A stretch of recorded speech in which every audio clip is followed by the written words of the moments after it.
Joining me on the line is Rudy Rochman. Rudy is serving right now in harm's way.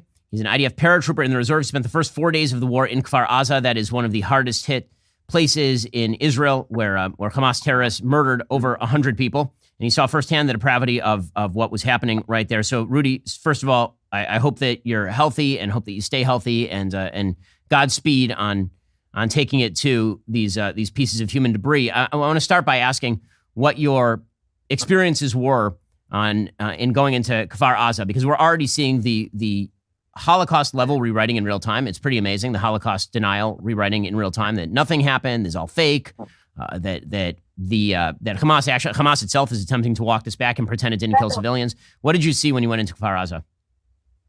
I mean, you have to understand that I'm a reservist soldier, so it's been 10 years that I've been out of the army. Now, we do training every single year to prepare for a day like this, but no one could have ever imagined or been prepared to see such savagery. On Saturday morning, Shabbat morning, also Sukkot, it was still holiday, I get called up by my reservist unit saying to come back to base. Within an hour, 2 hours, we were back on base, and an hour shortly after that, got sent straight to Kfar Aza. We got there were countless bodies of men, women, and children, not just shot, but stabbed to pieces, blown up, burned, the most horrendous scenes that you could ever imagine. And this wasn't a war zone of soldiers versus soldiers. This was a whole community that was attacked and completely annihilated.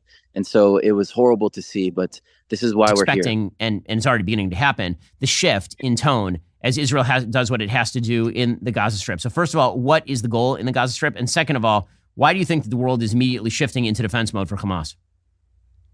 Well, first of all, the goal in the Gaza Strip would be to take out Hamas and to save the Israeli citizens who've been kidnapped. You know, it's not only to free Israelis from the terror that Hamas is doing, but also to free the Palestinians. I mean, the majority of the Palestinians in Gaza are human beings, innocent like anywhere else, any other population. And they also suffer under Hamas. Not a lot of people say, well, we don't hear them speaking. Well, there's no freedom of speech under Hamas.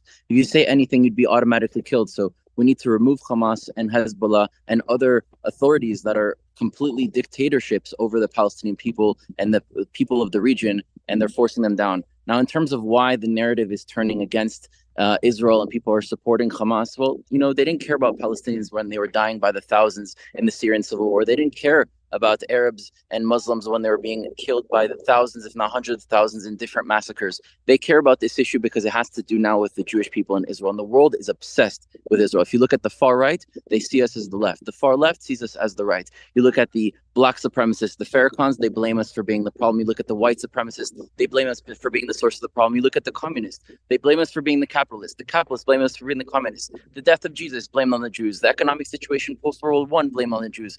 The Black Plague, blame on the Jews. COVID, blame on the Jews. Literally anything and everything that's wrong with this world, it's always blame on the Jews. And the one thing that all extremist groups agree on is that the Jew is the source of the problem. So this effort of trying to support Palestinians is not really to help Palestinians. It's a way to attack Israel. And I do support Palestinians because Palestinians are our cousin. You know, 30 to 60% of Palestinians actually descend from Jews that were forcibly converted to Christianity and Islam over time. So we're much more related than we think. But we need to create a reality here where we can transcend our differences and build something to achieve our aspirations. But it doesn't happen with Hamas clouding our minds and manipulating narratives in order to convince people that the only way to help human lives is to be against Israel and the Jewish people. That's the issue here. Folks, issues are rarely black and white, but there are some that are. And it turns out that one of the issues that is black and white is when a terrorist group invades a sovereign country and goes to civilian villages and starts killing babies and burning entire families and raping women and dragging them back into their hellholes and continuing to rape them and holding them hostage for the cameras.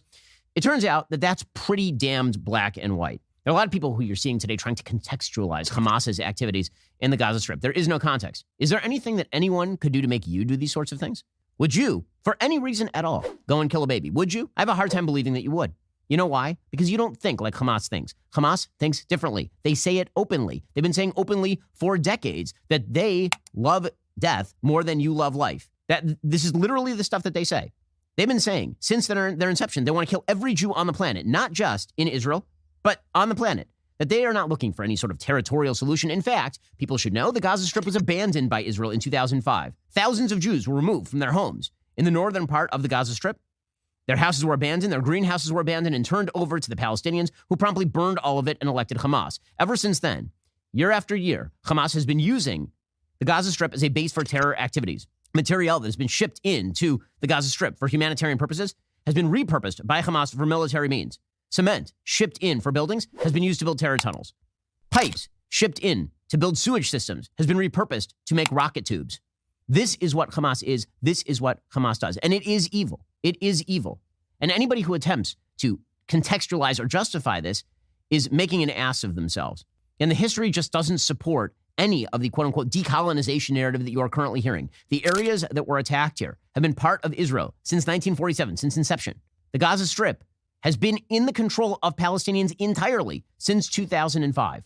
There is no context that can be provided for the burning of families and the rape of women and the parading of them through the streets. What context? If there is a lack of moral clarity here, it is because of one of two things. One, ignorance and narcissism. You believe that Hamas thinks like you think, and therefore you believe that no one would do anything like this unless some terrible wrong had befallen them. Except you're not using your head, because here's the reality. You wouldn't do this even if a terrible wrong befell you. Or possibility number two, you just don't care. You don't care because it's Jews involved. Jew hatred would be the other possibility, and there's a lot of that going around. The left is replete with it these days. You're seeing statements from Students for Justice in Palestine in the United States calling for solidarity with the people who just murdered 1,200 Jews in the worst single event for Jews since the Holocaust. That we have been seeing on our screens from Hamas are atrocities, obviously. But the media have said that these atrocities, they're really missing context. The context they are providing, well, that context is a bunch of lies.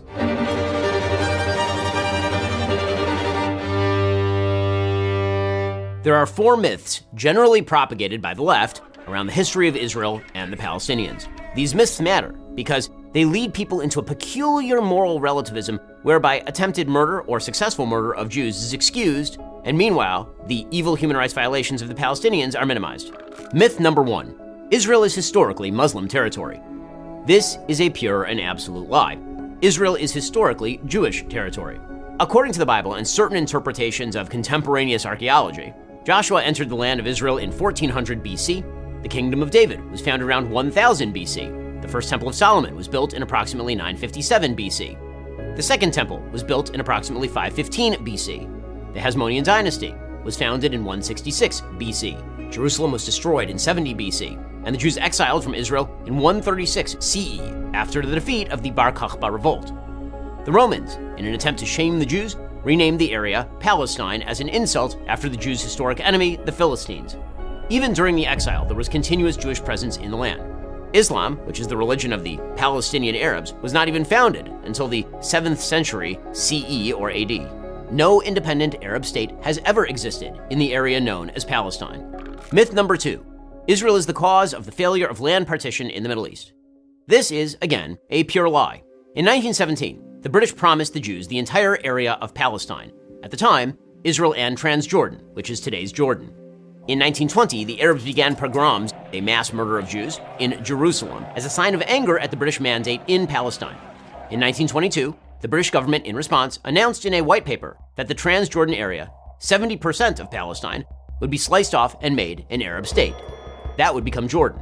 In 1937, the Peel Commission recommended a rump state for the Jews, in which the British would retain control over Jaffa and Jerusalem, the Arabs would get the entire Negev and nearly the entirety of Judea and Samaria, and the Jews would get a tiny swath of territory along the coast, including Tel Aviv and Haifa. In 1939, the British, in response again to Arab pressure, restricted Jewish immigration to Palestine just as the Nazis began World War II and just before the Holocaust. Nonetheless, the Jews sided with the Brits, the Arabs sided with Hitler. In 1948, the British mandate ended and Israel declared its independence. David Ben-Gurion read the Proclamation of Independence to 13 other members of the Israel Provisional National Council. Israel had taken its place among the nations of the world. In 1964, with the Arabs still in full control of the Gaza Strip and West Bank, the Palestine Liberation Organization was founded, calling for the destruction of Israel. Here is a contemporaneous British report on the first chairman of the Palestine Liberation Organization. One of the most extreme anti-Israeli politicians in the Arab world, Ahmed el-Shukeri, the leader of the Palestine Liberation Organization. As the spokesman for 1 million Palestine refugees, he's fanned the flames of hatred for Israel with unflagging energy. In 1967, the Arab League announced the 3 no's: no peace, no recognition, no negotiations. With all of Israel's enemies mobilizing against it, Israel launched a preemptive strike on the Egyptian Air Force, inaugurating the 1967 Six-Day War. This ended with Israel gaining miraculously the Sinai Desert, the Golan Heights, the Gaza Strip, Judea and Samaria, now known as the West Bank, as well as the entirety of Jerusalem. In 1973, the Arabs launched all-out war again, this time on Yom Kippur. Israel survived and gained territory. In 1979, Israel gave the Sinai back to Egypt in return for peace. In 1993, Israel agreed to the Oslo Accords, which promised a step-by-step process to establish a Palestinian state. In 1998, Israel conceded yet more territory to the Palestinian Authority under the prime ministership of Benjamin Netanyahu. In 2000, Israeli Prime Minister Ehud Barak offered Yasser Arafat, the terrorist leader of the Palestinian Authority, 91% control over the West Bank in contiguous territory and an Israeli security presence along 15% of the border with Jordan. Arafat walked away from the table and began the Second Intifada, a massive terror wave that ended with the death of thousands of Jews. In 2005, Israel unilaterally withdrew from the Gaza Strip.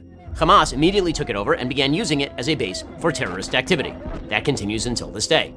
In 2008, Israeli Prime Minister Ehud Olmert offered even more than Barak in terms of territory, with some land swaps to maintain Jewish-populated areas in exchange for some Israeli territory. Olmert even offered to relinquish Israeli sovereignty at the Temple Mount, the holiest site in Judaism, as well as the entire Old City of Jerusalem to a 5-member, non-sovereign international trusteeship comprising Israel, the PA, Jordan, the US, and Saudi Arabia. PA head Mahmoud Abbas walked away without a counteroffer. Myth number 3. Israel expelled all Palestinian Arabs from British Mandate Palestine. This is, again, a lie. Israel's founding documents asked Arabs to stay. Israel's Declaration of Independence, in the middle of an ongoing war with Arab nations, reads, quote, "We appeal, in the very midst of the onslaught launched against us now for months, to the Arab inhabitants of the State of Israel to preserve peace and participate in the upbuilding of the state on the basis of full and equal citizenship and due representation in all its provisional and permanent institutions." Debate has raged for decades over how many Arabs left the nascent State of Israel thanks to expulsion and how many left because they were told to leave by their own leaders. An estimated 250,000 to 300,000 refugees left before their homes were even in a war zone. We didn't compel them to leave.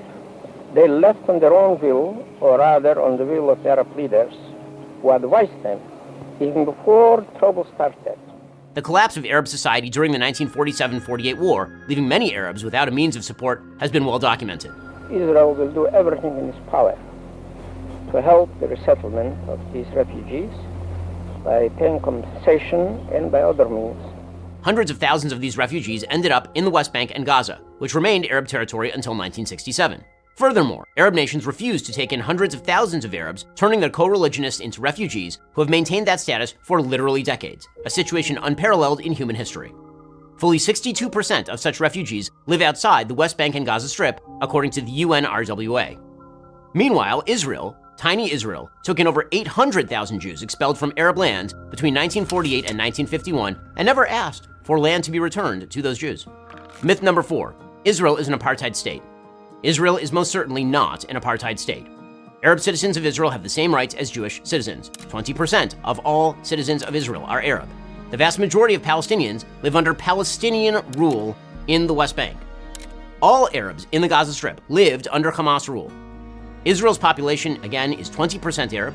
Arab parties have sat in the Israeli government. An Arab sits on Israel's Supreme Court.